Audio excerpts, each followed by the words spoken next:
Unless anybody else needs the frequency, 2 a.m. net will begin in approximately 10 minutes. KC9UDX net control here.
if I say it now? No. Remember? When what? When that says live.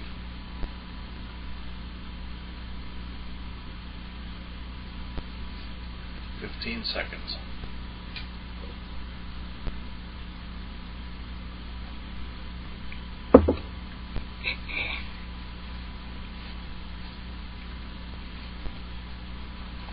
Okay, go. Good evening. This is Kilo Delta Niner Whiskey Foxtrot Alpha. My name is Lorelei, and I welcome you to the 2 a.m. net. The purpose of this net is to promote the use of amplitude modulation and also to establish this part of this band as a place for AM activity in this area. Everyone is invited to listen. Licensed amateurs who can do so legally are encouraged to check in. We listen in the AM mode and transmit in the AM mode where possible. If you cannot transmit in AM, we encourage you to listen in AM and transmit in FM. If you are transmitting in FM, please adjust your transmit frequency a couple of kCs above or below from a receive frequency. This facilitates the use of slope detection, that is, demodulation your FM signal with our AM receivers.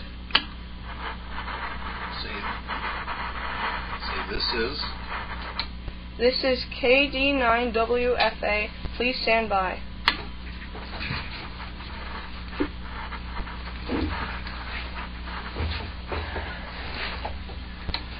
Alright, good evening everybody. This is KC9UDX taking over for a very nervous new amateur KD9WFA. And at this point, we'll begin accepting check-ins. My name is Matt. My call sign is KC9UDX. Any stations wishing to check into the 2 a.m. net, come now please.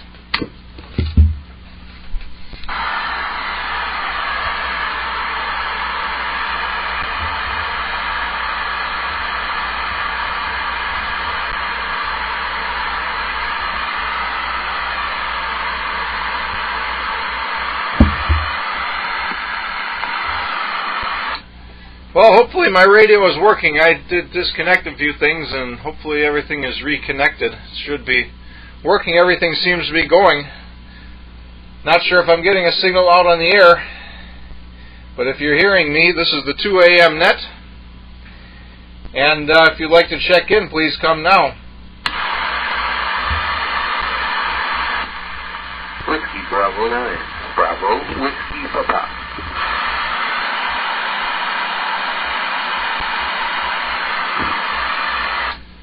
Alright, there's one.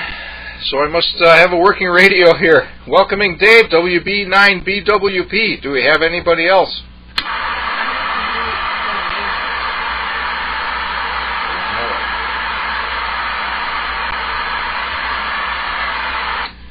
Alright, hearing none. This is the Christmas edition of the 2 a.m. net. Well, we had 3 of us, but one just disappeared. Don't know if you heard KD9WFA read the preamble before, Dave. But here we are. Excuse me. One thing I would like to bring up, I guess this is going to involve everybody that's normally here, but I would like to change the net start time to 7 o'clock instead of 8 o'clock next year. So I'll get everybody's opinions on that. And otherwise, of course, it's Christmas time and the end of the year. This will be our last net for the year. And with that, I will go to the almost top of our list here. WB9BWP, Dave from KC9UDX. Oh, okay. Good evening, Matt. And good evening, Newham. Is that wife or daughter? And Frank probably won't be here. He had some surgery a few weeks ago. He's not doing the Friday night 10-meter net. And the word is, I haven't talked to him, but word is he's doing okay, but he's just not up to going downstairs to get to the radio. So that takes him out of the picture here. Jerry's probably going over to the rookie net, I guess. Anyway, so I'm here. Changing the time? I suppose. It's okay. There's never a good time for everybody anyway. And as we've got on the website, Fred, W9KEY, he put together a list of nets, just southeastern Wisconsin kind of things. Nothing in the Illinois or Madison or any HF stuff, just VHF, UHF, southeastern Wisconsin, and the page is long. I'm pretty sure there's solid nets from like 7 through 10, 7 days a week. So whatever time is good as any, I suppose. Of course, well, hopefully I won't have to be doing any net control turns on the rookie net as we get more rookies in there to take over. So then I just flip out of there anyway. Otherwise, this is a good opportunity, for me to say, well, I can't do it next week, so when you guys have to do it, kind of thing. Anyway, sure. Other than that, spent the day outside. It's probably last good day to fiddle with antenna things, some new stuff, some tweak of existing stuff, and whatever else needs to be done outside. So, anyway, that's the story over here. I'll send it back. This is WB9BWP. All right, thank you, Dave. Sorry to hear about Frank. That is, that's going to make things different around here for a while. Hopefully not too long. Hopefully he recovers quickly. And excuse me, I do have some antenna work I'd like to do yet. Obviously, putting them up in the winter, they'll work better anyway. I would like to put a 10-meter dipole back up. Don't know if I'll get around to that soon, but sooner or later here, I really would like to do that. KD9WFA, that is Kilo Delta Niner Whiskey Foxtrot Alpha, is my daughter Lorelei. She has been studying for the technician license for years now, and finally really got in gear here recently, and took the test last Saturday down in Racine. I had to make a little excursion Saturday morning, and originally we were going to test in Milwaukee, but she wasn't ready, so another week went by and we went to Racine. But I ended up driving up to HRO anyway after she passed the test and spent a little bit of money. That's actually the first time I've ever been to HRO. The last time I was in that building, it was still AES. I have seen that list. I think you said W9KEY made that. I think I was on the website getting ready to renew my dues, and I do have to do that now. I was waiting for Lorelei to get her call sign, and of course she just did get that this morning, probably around midnight. The FCC does things a little bit differently these days. Maybe you're aware of this. They, of course, charge a fee now when you get your license, so it's a whole different process. Just getting your FRN is a weird process now. When you pass your test, now they send you an email telling you how to pay, and then you pay, and then I guess the following day, if everything is okay and you get green lighted, then you get your license, your upgrade, and your call sign or whatever. But it was a little bit different this time. And with that, we're at the bottom of the list. Let's see if we have any more check-ins for the 2 a.m. net. Come now, please.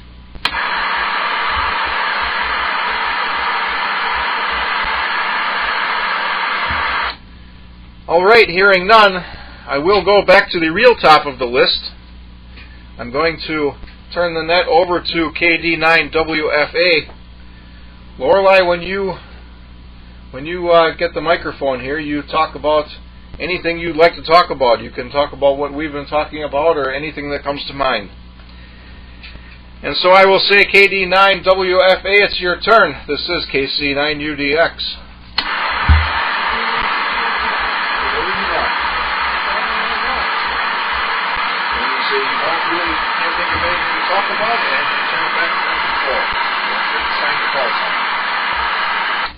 This is KD9WFA. Nothing really comes to mind at this point right now, so I will turn it back to net control.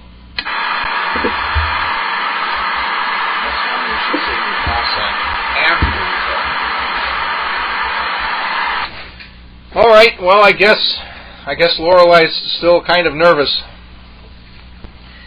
Understandably so, but I think she's a lot more confident on the air than I was at that point in being licensed. I'm pretty positive about that. But she's been on the air quite a bit.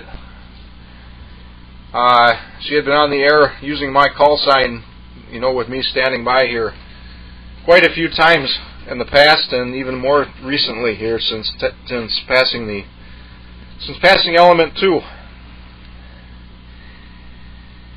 But we may have a short net here, because I'm not sure how much more I can think to talk about. But we'll turn it over to you, Dave, WB9BWP from KC9UDX. Well, I've never been accused of not being able to fill up time. Not necessarily with anything that makes sense, but, I'm good at doing those kind of things. Well, now see, here's, I always have to plug something.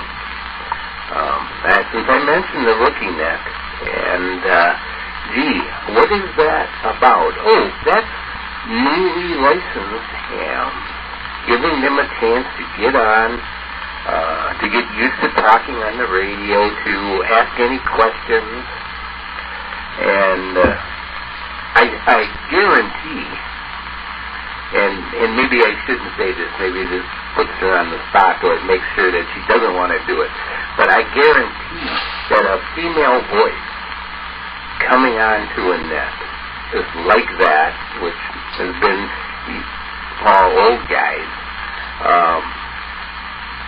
even the new hams are old guys, everyone will certainly take notice. And be more than welcoming and be more than willing to lend a hand. So that's every Tuesday at 8 p.m. on the club repeater, 14539. So you can tell her about any of those, about that, and any time that she might have the time. There's a good chance. There's an opportunity there. Because, like I say, there have been some guys that, haven't really talked at all on the air, and they got on the net, and gradually they're coming around and they're asking questions.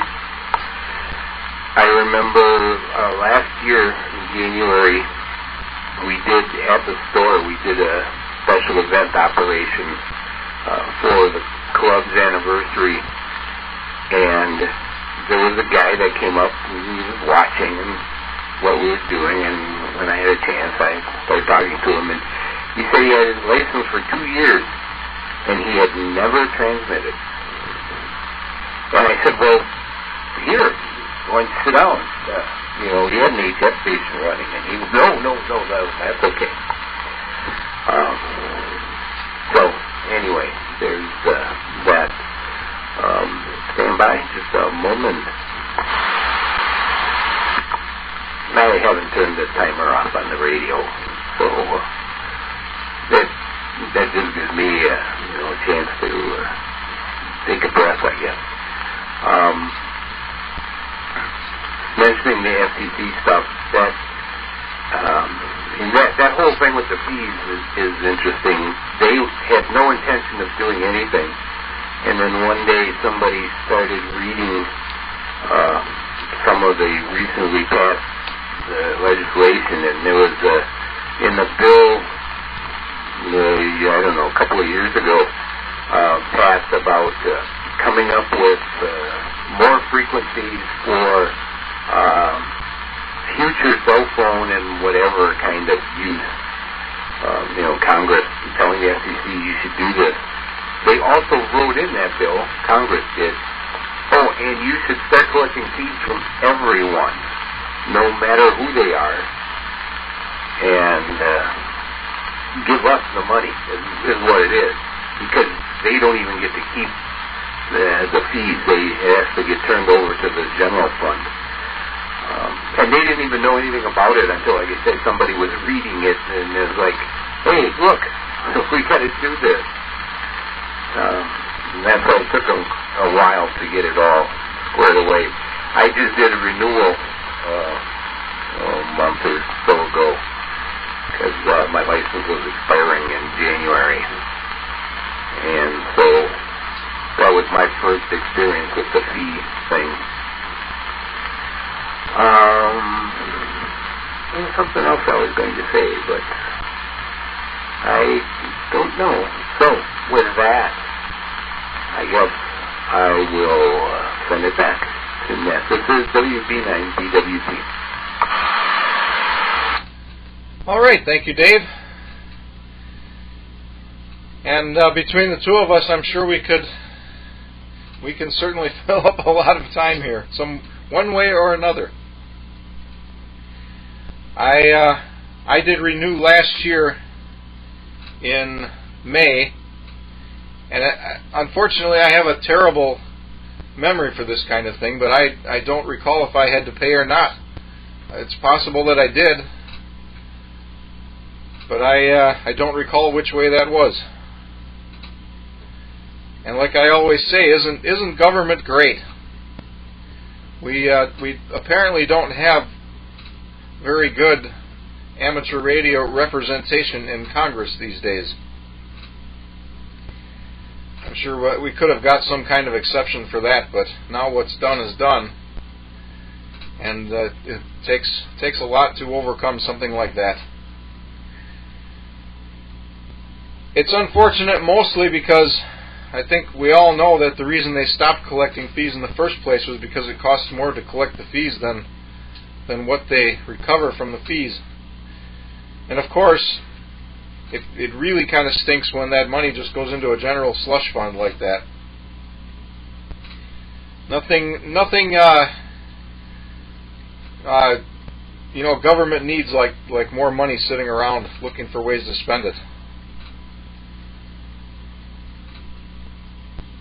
And you're talking about the guy that didn't transmit for 2 years. I guess it felt like that for me. It was probably only 2 months, but it was quite a bit longer than everybody else that had recently gotten their license when I did. I spent a lot of time listening and a lot of time preparing myself. And one of the things that I made it a habit to do when I first started out, a very serious habit, was just to always say my call sign before letting go of the push-to-talk button. And that's something I'm trying to instill in LBRY, and it may be a while for that. And next Tuesday, I'm sure she will probably check out the rookie net. And hopefully they are really paying attention to identification rules. That's to me, that's a big thing. And she was on the pink hamster net last week and did not always remember to identify in time using my call sign here in my station, and I had to sort of creatively and non-disruptively identify. I would turn my power down and transmit on the repeater output, I think. Maybe I didn't. Maybe I was transmitting on the input without a tone. I think that's what I did. I was transmitting without a tone so that the repeater wouldn't pick it up, and I would identify that way, so not to disrupt the very what's the word I'm looking for here? Well, the net control wasn't stopping for anything, I'll put it that way.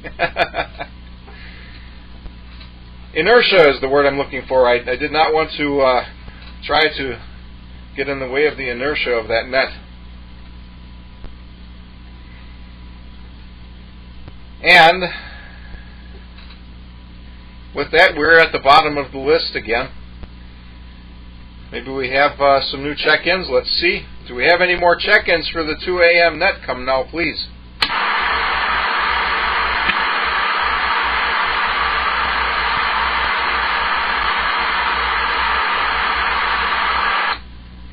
Not hearing anybody, but there's a little bit of atmospheric noise tonight. I know that the sun looks very active, but I don't know how active it really is. And of course the weather is changing, so that's going to affect our propagation. That seems to more than anything, of course. And I'm sure there's a whole lot of things that that once this net is over, I would remember, hey, I wanted to talk about that.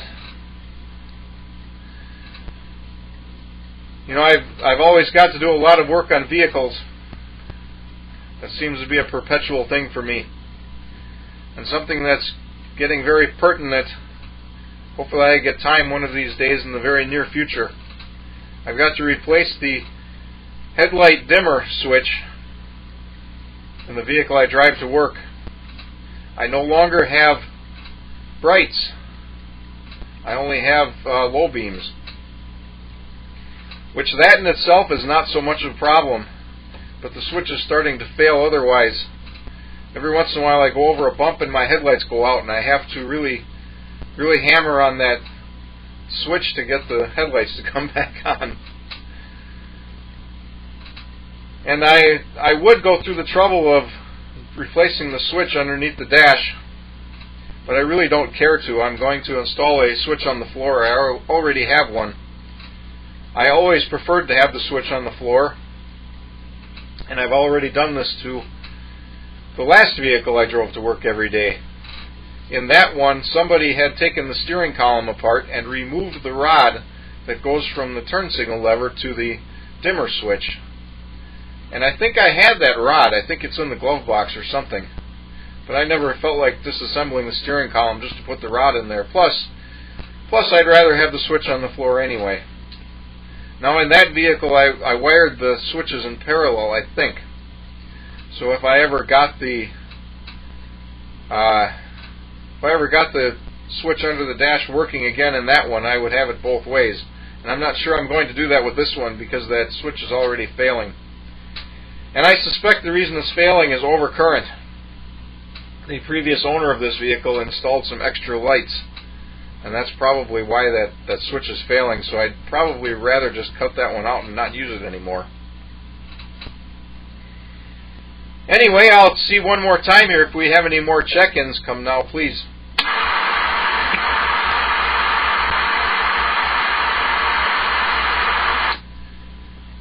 Well, I got to tell you, Dave, I get a real big pop on my radio every time I unkey, and that is not normal, so I wonder what's going on there. But we'll go to the top of the list here. I will give KD9WFA Lorelei a turn again. This is KC9UDX Net Control.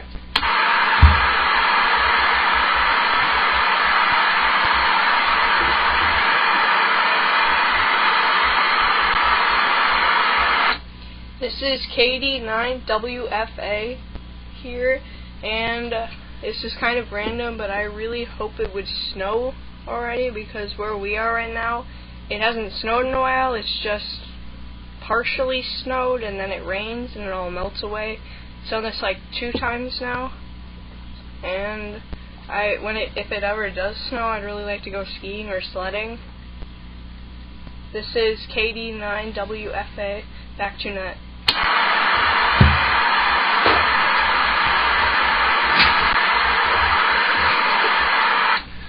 All right, thank you, Lorelei.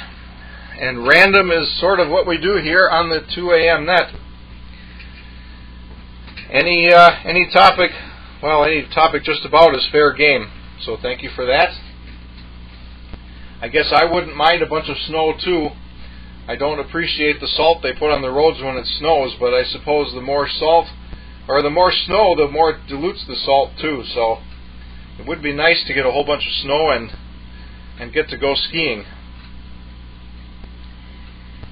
And with that, next we'll go to WB9BWP. Dave, it's your turn again from KC9UDX. Okay. Yes, I hear the pop also. Almost sounds like somebody, might be wanting to try, but I don't think that's what it is. But anyway, and the snow and the melting. Well, I've been outside a few times besides today playing with antenna stuff, and at least the snow melts, and it gives me opportunity to go back and work on that stuff, because it hasn't been terribly cold. But because of the ground being wet, there's been, I have to clean off, I have to chip away at my shoes every day that I'm out there, because there's major mud buildup. I'm throwing the mud in, some leaves that are scattered around. Yeah, it takes almost as long to clean up my shoes as it does to bring my stuff in. The switch on the floor, I remember that. I had a car. My first car, I think I had it. Maybe my second one too. Yeah, probably. And when I got it, that was handy. A friend of mine, when I was in college, he really wanted a Triumph TR6. And he found a used one. I think it was from maybe early 60s or something. So it's been around for a while. I mean, this is now 70. No, I think we just got out of school. So it's probably around 76, 77. He got that car, and it had a major rust problem in a lot of places. And when he would drive over any big bumps, the headlights would shake because it was rusting all around the light. So that's kind of like going on and off, I guess. Let's see here. Oh, and the FCC license fee was $50 what they first proposed, and they got enough comments, and the ARL did lean on them a lot, and they backed down to $35. They actually said that they wouldn't have even done it at all, had any fees, but they were forced to do it. So they had to come up with something. And what you said is probably true. You always hear where they say, we're going to add this tax or fee or whatever, and it's going to generate X millions of dollars. But they never said. Oh, and there was the timer. But they never say, after they say, yeah, we're going to collect all this money, they never say what it will cost to collect that money. And, who knows, the end result might be nothing. Nothing extra, maybe even a lot, who knows. You mentioned 10-meter dipole. 10-meter contest was last weekend, and I had the most contact since 2014. So band is picking up. In fact, a couple of those years, I'd have to go back and look. I think it was like 17 and 18. I had no contact at all. So the band is waking up a little more, and it was even pretty good Friday night. Friday night, Saturday morning were good. Saturday night there was nothing, and Sunday was nothing special. So I think I finished with like 86 contacts or something for like about 4.5 hours total time.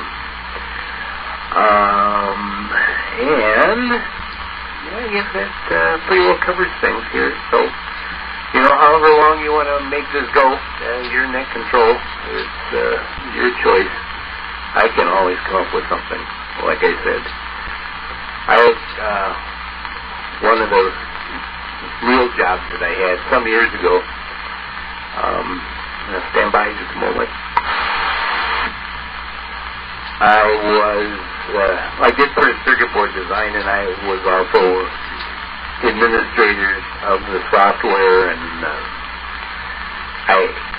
it was a small operation. I was in an R&D area, and we just had a handful of guys, and everybody had to use the software at one time or another, and people would come in and ask me questions about, how do I do something, and depending on what kind of mood I was in, I just kind of twist them around for a while. And one day, one of the guys came in, asked me questions, sat down, started talking about things. It was like 15 minutes went by. He got up, okay, walked away.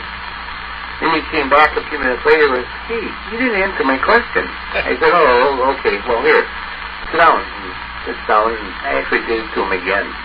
Anyway, so I can always come up with things to say. This is WB9VWP. All right, thank you, Dave. And yeah, I'm guessing it's not my radio generating that pop. I'm not sure how it would anyway, but I did hear it pretty regularly during the beginning of your transmission, and it sounds like something digital. I know that we moved to this part of the band because there seemed to be some kind of automated digital thing that was responding to us, and I hope that's not happening again. But we'll see, I suppose. And you mentioned the car with the headlights that would bounce. I recall recently seeing a relatively new car that seemed to have that kind of problem. It had some kind of HID lights or something. It must have been somebody that I would pass on the way to work a lot, because I would see this car, and every time they would go over a bump, their headlights would kind of almost look like they flipped over and flipped back up again. I used to know a guy that had a Chevy Nova. I don't remember what year that vehicle was, 74, 75 maybe. And every time he would go over a bump, especially railroad tracks, there was a relay underneath these seats that was designed to kill the engine in case everybody wasn't wearing their seat belts. And there were weight sensors in the seats. And he would go over a bump, and those weight sensors or the relays would kick out, and the motor would kill. And then maybe it would fire back up and backfire again, or maybe it wouldn't. Sometimes you had to fiddle with the switch under the seat to get it to work again. I always kind of wondered why he didn't disconnect that stuff. And excuse me, I used to know another guy. He would have to go over a bump to make his radio or his windshield wipers work or not work. He would have to do that every time. Another one of those, why don't you just tear the wiring apart and fix it deals, but I guess I can understand it's not feasible all the time to repair some of that stuff. And I don't remember what year this was now, the year that I achieved worked all states. The ARRL had some kind of year-long contest going on, and I participated in that. Of course, I had a completely different work schedule back then. I was able to do it every night.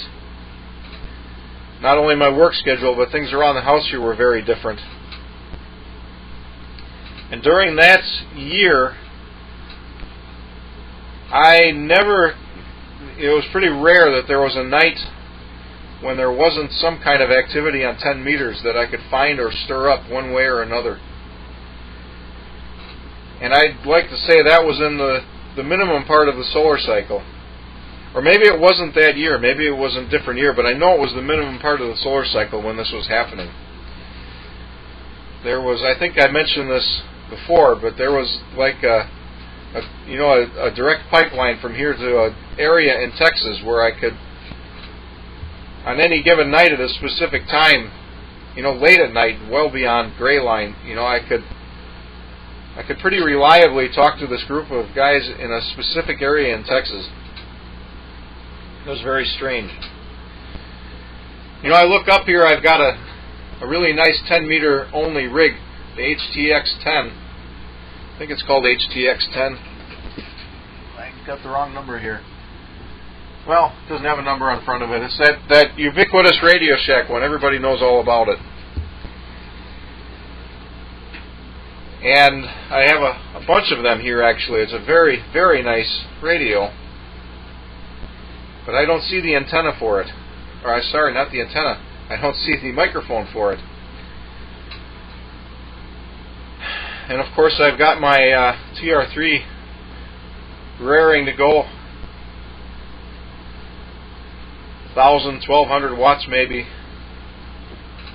with the amplifier.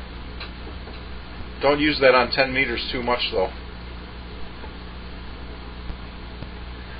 I've got my KW. I don't know if I ever told you about this. I've got a radio made by KW Electronics. Every time I talk about this thing, everybody thinks I'm talking about Kenwood, and it's just not Kenwood. KW Electronics out of England. It's a KW2000A is the name of this radio. It looks very much like a Collins, and it's designed sort of like a Collins. It has a mechanical filter, but it does not have inductive tuning. It's got very, very unstable tuning. But this radio is a lot of fun to use. Unfortunately, it's been waiting for me to replace the capacitors in the power supply for a very long time. And I've been talking a long time here, so I'm going to say this is KC9UDX, but I'm going to continue by saying that I did buy the capacitors for that power supply, and I made a huge mistake when I ordered them. I ordered a complete set. There's a lot of them in there. And I ordered all, it's either axial and I needed radial, or it was radial and I needed axial. So I've got to buy all new capacitors for that again before I do that. Every so often I look at that radio and I think I've got to get that back together again. Don't know when I'll ever get around to it. Anyway, we are at the bottom of the list. Do we have any more check-ins for the 2 a.m. net? Come now, please. This is the popping, clicking, popping, useless. Maybe with a big hammer, walking, and reset it, power down, and shake up radio from Upper Wind. Good morning, good afternoon, good evening. All within the sound of my voice. Hello, Matt. Thanks for running the net. Lorelei for fresh topics, and we like the snow also. And Dave, of course. And it's not the digital trash, it's just me. NIFSE. All right. Welcoming Steve, N9FSE.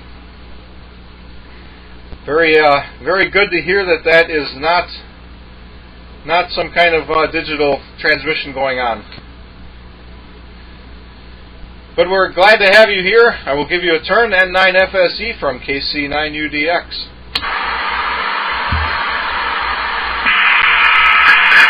Well, like I said, thank you, Matt. The assembled mass is here, and it's my pleasure to be in here. Hopefully,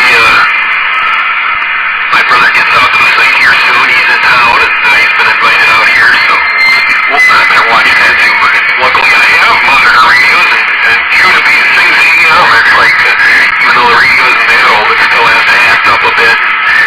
And it puts it right in the realm of a good classic AM setup, if you ask me. So we got that part figured out. I probably should stash my own in the vehicle for backup and stuff. But last month it was figure out the power supply. This month it's figured out. It looks like everybody's ignoring me. Well, I got the monitor going. What's understood to be with very good reason that I was ignored. And was confusion as well. So plenty going on. It was me, and as usual, it's been some fairly awful stuff, but things can always be worse. So we're surviving it all and working our way through it all. So it's nothing insurmountable so far. So we gotta be happy with that. And man, oh man, I was going to ask you if that headlamp switch is on the floor, but it's almost, almost don't have to answer that. Of course, the headlamp switch is on the floor, or else would it be crusty and needing replacement. But keep it with classic stuff. Yeah, get it back on the floor, but make sure you got a way to keep the salt water off of it, I'd say. And Oral, I mentioned, snow. We were on the snow playing in the snow at the ski hill the last 3 weekends up in Little Switch, so that keeps me busy in the winter here, as well as the other Fox Hill ski area. Dave, I kept thinking about 10 meters, didn't check that out, but there'll be plenty more contests than usual. It is winter time, and every weekend there's something coming up. I guess winter heat's coming up. I might have to see about signing up for that, but I don't know when I'm going to work that. That's always a big operating event out of Illinois for simplex operations. And Mandy also mentioned the old HTX from Radio Shack. I had one of the later models. It was kind of a neat radio, a few mods available out there, but it was one of the radios I was able to get some money back out of, so I could buy my own 706 Mark II-G. Not the one I'm on now, but my own. So that's pretty cool. Very good on the TR3, the KW electronics. Sounds like fun stuff. Brother and sister-in-law are in town. They were both invited out here, but just the brother will be heading over, like I say. And we got my nieces having my brother's daughter, my niece is having a wedding reception on Friday, so that's some of the reason we got a whole family in town. So it's gonna be exciting to see her new spouse, my other niece, and the nieces, all the nieces' kids. She's got 4. There's some ski hill traffic now on the air, so we'll let that dwell, and we'll see if anybody's got comments on all that kind of fun, and I'll stick my head out the door here, take another look-see, and see what we can do to keep the fun rolling. I did some of the usual announcements on West Side, 38, and I think 513, or maybe I missed that one, but pretty quiet night out here. Oh, there was some talk lately, I guess Frank's been in the hospital or something. I don't know exactly details there, so hopefully he's doing fine, and hopefully he can return here soon, unless I got things misunderstood on all that. So with that, we'll turn it back up to net control. So then I FSE Steve here. Over. All right, thank you, Steve. And before I get too far here, I'm going to ask you, I'm considering changing the start time for the net to 7 o'clock from 8 o'clock for next year. We will be doing this the same day, the oddball second Tuesday of the month, but it will be 7 o'clock instead of 8 o'clock, and I'm going to ask you right now if that's something that you are, if that would work good for you, or should we keep it the way it is? I'll turn it back to you, Steve. Well, somehow this date and time works really well for me.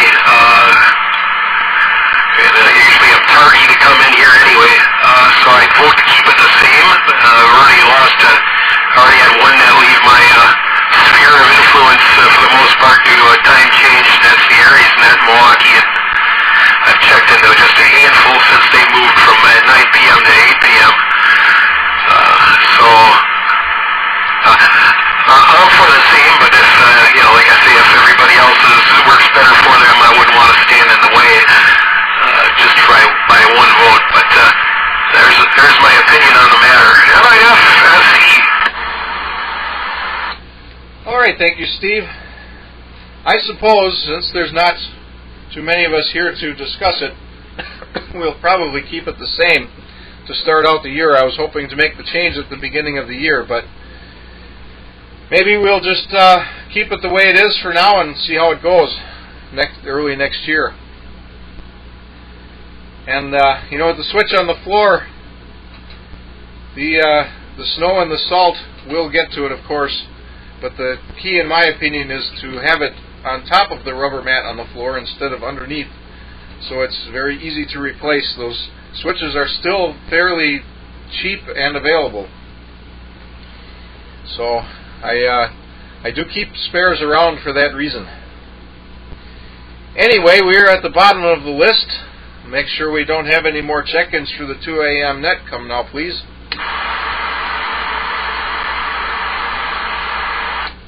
And we'll go back to the top of the list, and we'll go back to KD9WFA from KC9UDX.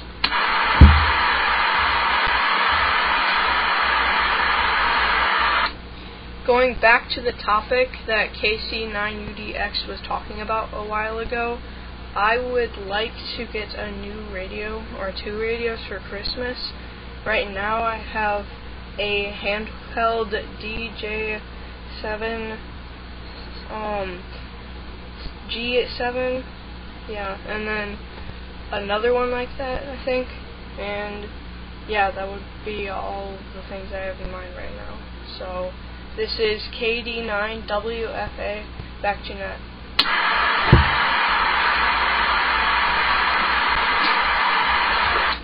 All right, thank you, Lorelei. And I do know that the other handheld that you have is a DJ-G29. And the reason you have the 2 of those is because you have 5 VHF and UHF bands covered. 2 meters, 1 1/4 meters, 70 centimeters, 33 centimeters, 23 centimeters,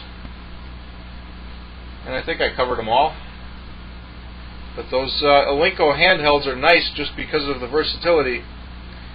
The one is a tri-bander and the other one's a dual bander. They're kind of cumbersome to use, but I think it's worth it. And I guess one other thing I should say here is with Lorelei getting licensed here, I'm sort of getting back to some things I left sit here for a long time. I've got all kinds of handhelds here in various states of disrepair, and I did at least repair one HTX 202, the big Radio Shack handheld. I really like those things. I've got a whole pile of them here, and only one of them was easy to recover. I haven't given too much effort to the other ones yet, though. But I did resurrect that 202, and I've got a 404 that seems to be working also. So I'm completely missing a Bridgecom 220 handheld. It's the one that talks. When you turn it on, I forget what it says. It says something funny. Oh, it says, "Power on!"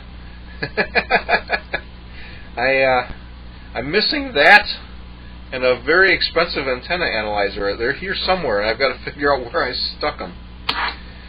Anyway, next we'll go to Dave, WB9BWP from KC9UDX. Okay.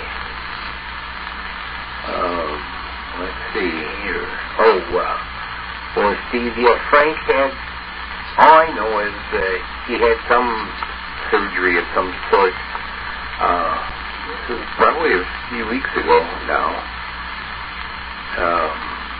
He has not done the Friday night 10-meter net at least 3, maybe 4 weeks. Those that know say he's doing okay, but he's not he does not feel like making it downstairs to the radios. So that's all I know on that one. And yeah, I think I've made one ARSnet since they changed the time. I'm usually on the MSOE net Mondays at 8, and then when I finally, oh yeah, there's that other net, and then I look at the clock and it's like, oh yeah, that's done already.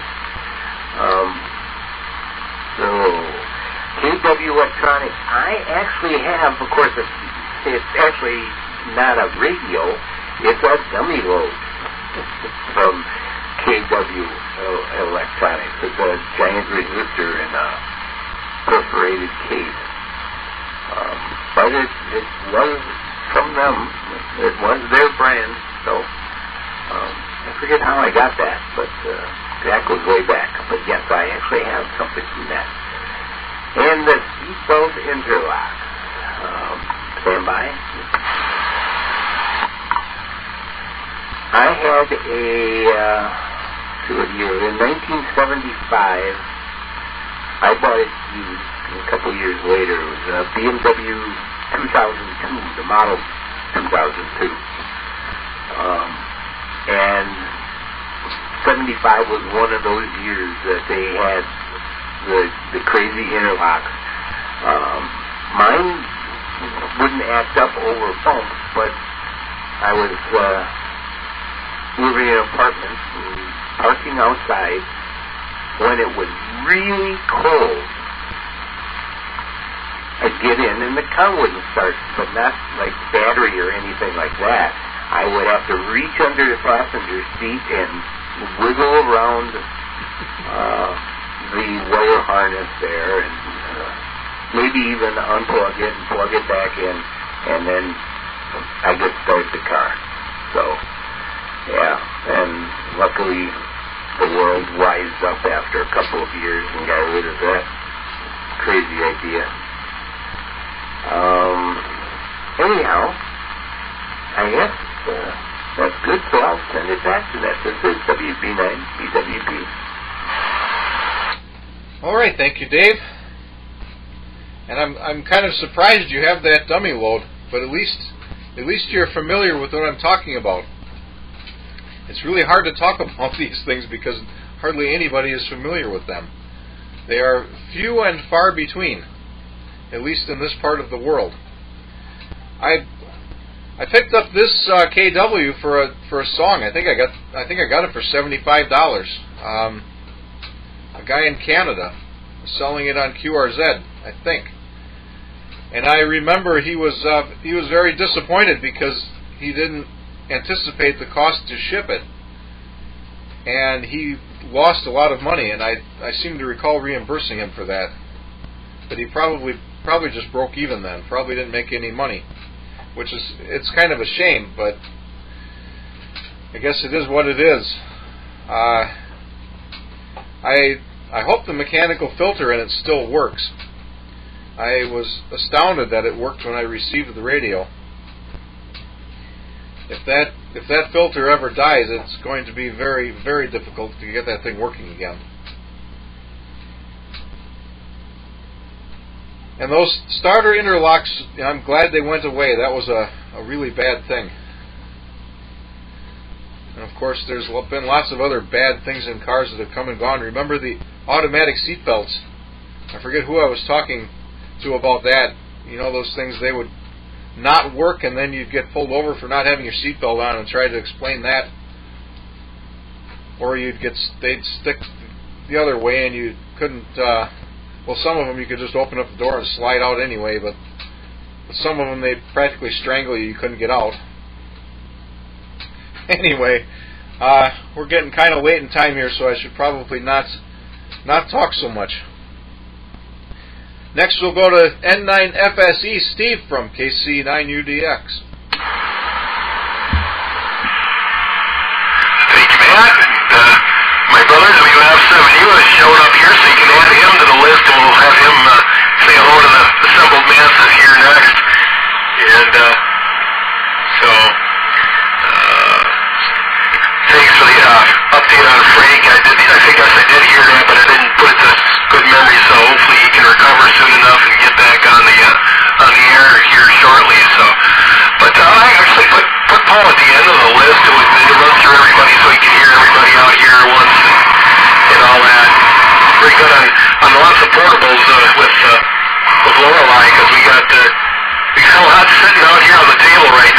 two D-Star radios, one fusion radio, another radio of mine that's UHF band only, and lots going on here. And I'll have to give, in the interim and all that, we'll give my brothers a big tour here. So I'll have to tell them we got lots of check-ins tonight. We have, well, we keep adding on and we keep pulling the operators in out of the outdoors here, but we got our net control Matt, KD9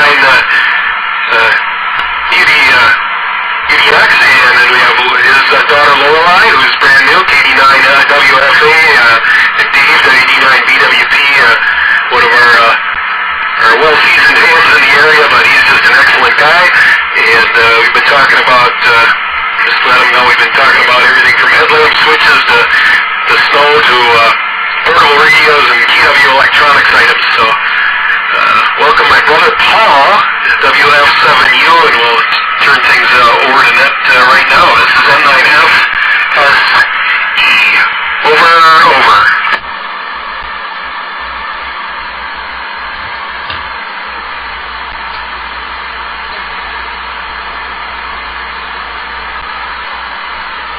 All right, well, we'll welcome WF7U to the net. Paul, go ahead and take a turn from KC9UDX. Thanks, Matt. This is Paul, WF7U, visiting from the Seattle area, Issaquah, Washington. Really glad I'm here at the site because I was just thinking about rack mounting all my stuff at home since just running out of space with all these radios, because N9FSE always gives me these new ideas and keep buying more stuff. So I have to figure out how to organize it. So we have a great example here to look at. So thanks for letting me on into your net, and this is WF7U. All right, thank you, Paul. I'm glad you could pop in here. I am a big proponent of rack mounting. I do not have a lot of rack mount stuff here, but I always have ideas about doing that. My problem, though, is I try not to buy rack equipment. I try to make all of it because I can do that. And so with the amount of time I have to work on things, that just never gets done. I did build a bunch of wood shelves for the station here a long time ago. When I moved into this house, there were long pieces of this pressed wood particle board stuff, shelves all over the place. And I took all those shelves off the walls, and I converted them into shelves for the station here. Completely different. So,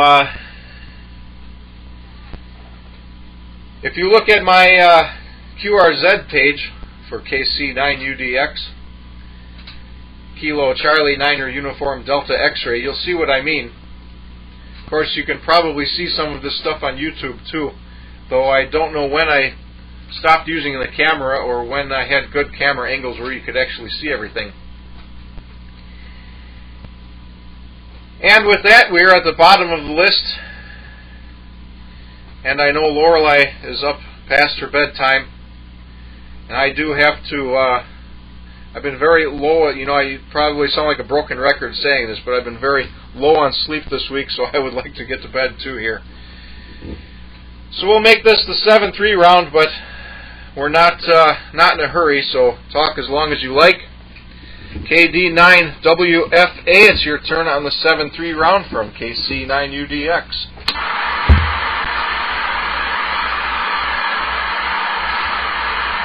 Can I say 7-3 again? This is KD9WFA. Nothing comes to mind on the 73 round, so yeah, 73. Call sign. KD9WFA.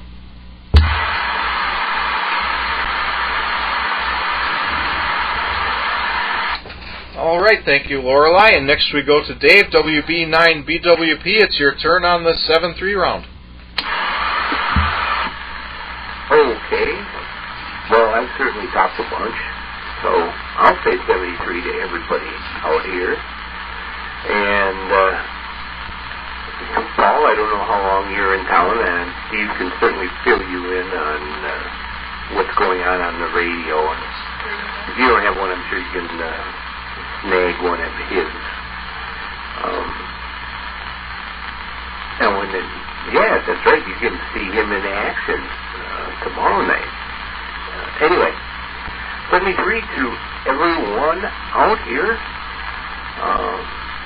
Always good hearing people over on this net.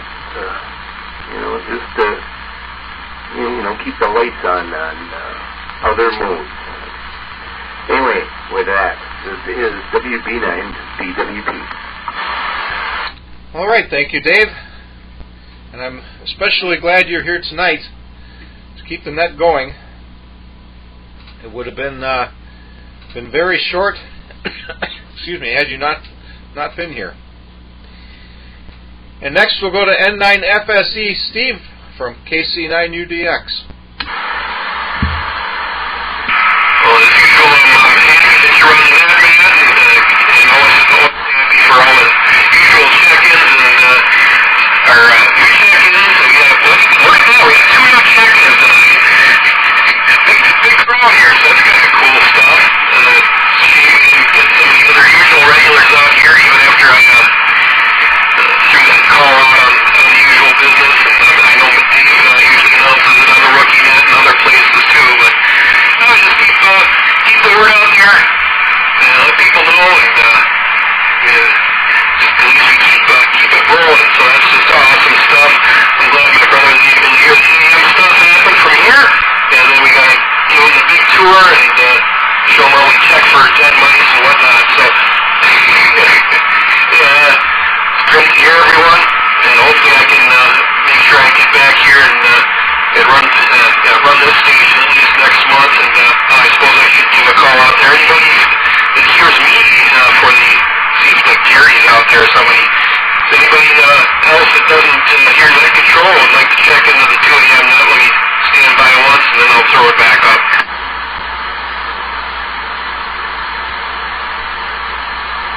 Alright, I hear nothing here with the big stick here, so back to you, Matt. This is MIF-73. Alright, thank you, Steve. And thank you for being a regular here. You know, if I and I plan to do this next year, I plan to go through all my old logs. There have been regular groups that have come and gone on the 2 a.m. net here over time, I think. Well, I'd have to go back and look. But, it ebb and flow. Everything comes and goes. The thing I like to stress to everybody is that almost everybody has a receiver that can receive this frequency in amplitude modulation. All of these little handhelds that have wideband receive have an AM mode for listening. Not everybody can transmit in AM, but of course we don't need to do that. FM works for transmitting too. It's just the important thing is to be able to listen in AM. And it's actually very easy to configure most of these handhelds to transmit in FM and listen in AM. Even some of them will do a 5 kilocycle offset, which is very easy to do. Of course, the hard part is getting a handheld on a big enough antenna or with an amplifier so that everybody can hear you. Anyway, enough of my ramblings about that. Next we'll go to WF7U. Paul, it's your turn on the 7-3 round.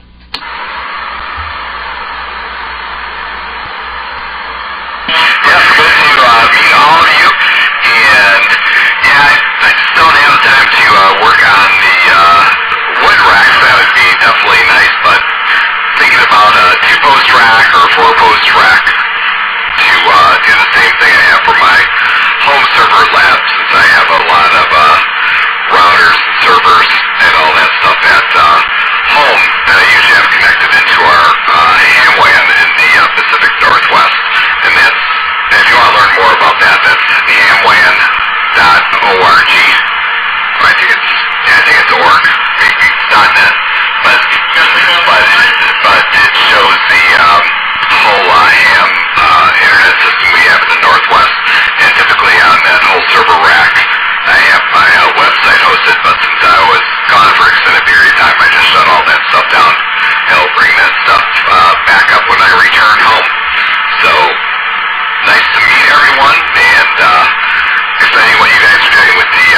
complex AM nets. So this is Paul, WF7U. All right, thank you, Paul, and thank you again for being here. I will check out that website if I remember when I get to a computer where I can do that. I am surrounded by computers here, but I'll put it this way. One is a Commodore 64, one is a Commodore VIC-20, one is a Commodore PET, and one is an Apple II Plus. I got an Apple IIe, a Commodore B128, something most people have never heard of, and a very old machine running Windows that is doing the YouTube stuff, which does not have a monitor, and a Pinebook Pro, which is, there's no room to open it up and use it. But it's down there powered up right now. Anyway,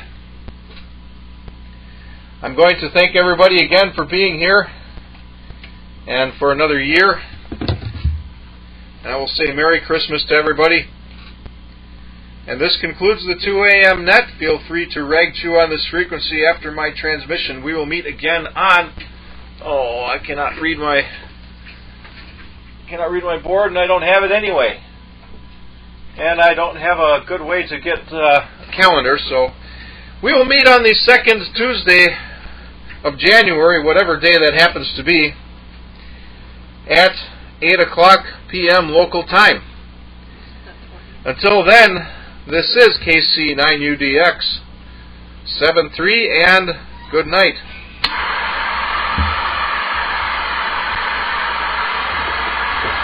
I don't know what day it is. I'll have to look at the calendar. It's not 20 anything. It's going to be 14 or less.